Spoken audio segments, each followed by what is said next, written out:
Ngaku beriman tapi tidak mau sholat, itu namanya konslet.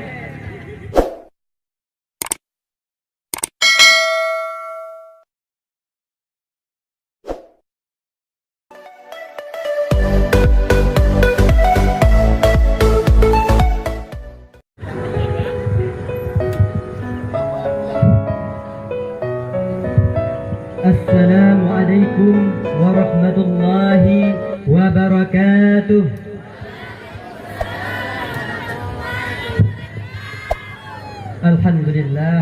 Alhamdulillahi rabbil alamin. Wassalatu wassalamu ala asrafil anbiya'i wal mursalin wa ala alihi wa sahbihi ajma'in. Amma ba'du. Bersyukur kita kepada Allah dengan mengucapkan Alhamdulillahi Rabbil Alamin. Bersalawat kita kepada Rasulullah dengan mengucapkan Allahumma salli ala Sayyidina Muhammad. Yang saya muliakan, tuan-tuan juri yang adil dan bijaksana, dan yang saya muliakan bapak-bapak, ibu-ibu yang besar tidak saya himbau gelar, yang kecil tidak mungkin saya sebut nama satu persatu. InsyaAllah kita hamba yang dicintai oleh Allah Subhanahu wa ta'ala. Amin ya rabbal alamin. Alhamdulillah, InsyaAllah di malam yang sangat berbahagia ini saya ingin memaparkan suatu ceramah singkat yang berjudul Iman. Kawan-kawanku sekalian yang dicintai oleh Allah Subhanahu wa ta'ala, 13 tahun lamanya Rasulullah berjuang di Mekah, memulai dari membangun iman, menata akidah, meluruskan keyakinan. 13 tahun di Mekah itu memasang pondasi dalam hitungan. Pondasi kuat, bangunan aman. Pondasi rapuh, bangunan runtuh. Pondasi menclok, bangunan bengkok. Bangunan mah bagaimana pondasinya, orang hidup bagaimana keimanannya. Iman abstrak, tidak kelihatan, tapi bisa dinilai dari mana? Dari gejala yang ditimbulkannya, yang berbentuk amalan tadi itu. Kawan-kawanku sekalian yang dicintai oleh Allah Subhanahu wa ta'ala, Anda semua percaya tidak kalau di dalam mic ini ada tenaga listrik? Percaya. Anda semua tahu dari mana kalau di dalam mic ini ada tenaga listrik? Dari bunyi. Kalau ada tenaga listrik, mic bunyi. Kalau ada tenaga listrik, lampunya nyala. Kalau ada tenaga listrik, kipas angin muter. Nah, kalau ada iman, sujud.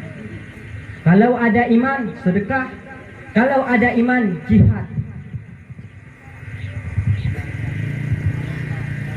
Nah, sekarang listrik ada, tapi mic gak bunyi. Itu namanya konslet. Listrik ada, lampu nggak nyala, itu namanya konslet. Listrik ada, kipas angin nggak muter, itu namanya konslet.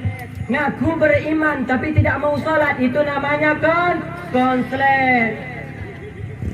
Nah, ini intan paling mahal, ini berlian paling berharga. Boleh saja masa berubah, tapi akidah nggak boleh goyang. Silahkan saja masa berganti, tapi iman jangan sampai mati. Kan Al-Imam Abu Nifah bilang iman itu ada beberapa macam. Yang pertama, imanun yajidu wala yanqus. Ada kelas iman yang bertambah terus dan tidak pernah berkurang. Ini imannya siapa? Imanul anbiya wal mursalin. Imannya para nabi dan para rasul. Buka sejarah, tidak pernah ada nabi yang dianak emaskan. Semua diuji, dicoba macam-macam penderitaan dalam menegakkan keyakinan, dalam menegakkan keimanan. Semakin dihantam cobaan, semakin diterjang ujian, semakin berkualitas imannya kepada Allah Subhanahu wa ta'ala. Kesitulah kita mencontoh. Jadi pada hakikatnya iman yang paling tertinggi adalah, tingkatan iman yang paling tertinggi adalah iman yang terus bertambah dan tidak pernah berkurang. Dan yang kedua, imanun la yajidu wa la yanqus. Ada kelas iman yang tidak bertambah dan tidak juga berkurang. Ini imannya siapa? Imannya malaikat, tidak bertambah dan tidak juga berkurang. Kenapa? Karena tidak ada kecenderungan maksiat. Karena indikasi bertambah dan berkurangnya keimanan dengan amal dan maksiat. Dengan amal bertambahnya keimanan, dengan maksiat berkurangnya keimanan. Jadi makanya imannya malaikat, amalnya malaikat nggak nambah tuh.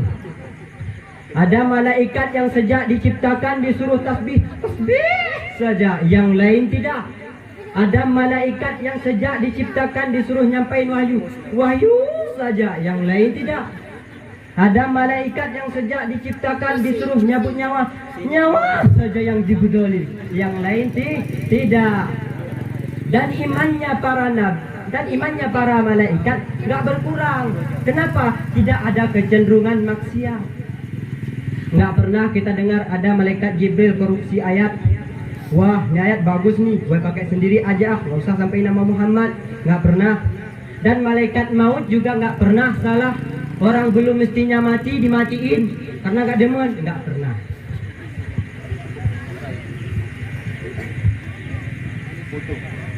Dan yang kedua, yang ketiga, imanun yajidu wa yanqusu. Ada kelas iman yang bisa bertambah dan juga bisa berkurang. Ini imannya siapa? Ini imannya kita. Kadang-kadang iman kita naik, wah nggak keluar-keluar dari masjid. La ilaha illallah, masya Allah, naik imannya. Dan ketika imannya turun, 3 bulan nggak ke masjid. Auzubillah. Jadi naik turun pasang surutnya keimanan sering terjadi pada manusia. Itulah pentingnya menjaga keimanan. Ketika turun jangan terlalu drastis, ketika naik bersyukur-syukur bisa naik.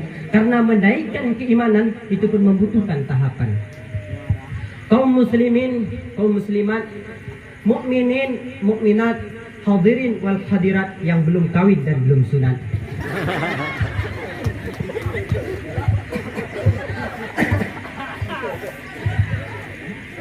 Maka oleh karena itu, marilah dari sekarang kita mengubah kebiasaan-kebiasaan buruk kita menjadi kebiasaan-kebiasaan baik. Kita perbanyak amal kebaikan agar iman kita bertambah. Kita perbanyak amal kebaikan, kita perkurang keburukan kita, kebiasaan buruk kita, sehingga iman kita semakin berkualitas. Kalau kita penuh dosa, kita tobat kepada Allah. Kita minta ampun kepada Allah. Tapi bagaimana dengan kami yang penuh dosa? Bagaimana dengan kami yang penuh zina? Kami pencandu narkoba, kami segala macam. Tidak mungkin rasanya Allah menerima tobat kami.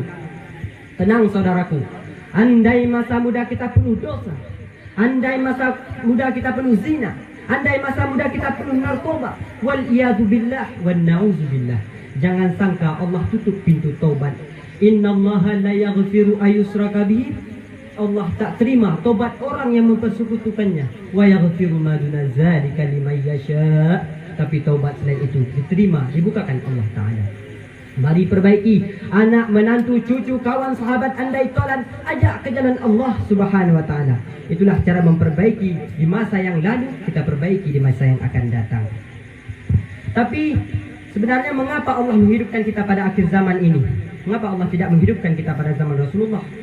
Kalau iman seperti kita ini, kalau dihidupkan pun di masa zaman Rasulullah mungkin gak ikut Rasulullah. Jadi ikut siapa? Ikut geng Abu Lahab, Abu Jahal. Oleh karena itu, marilah kita bersyukur kepada Allah Subhanahu wa Ta'ala. Jadi sebenarnya Allah itu menghidupkan kita pada zaman ini untuk apa?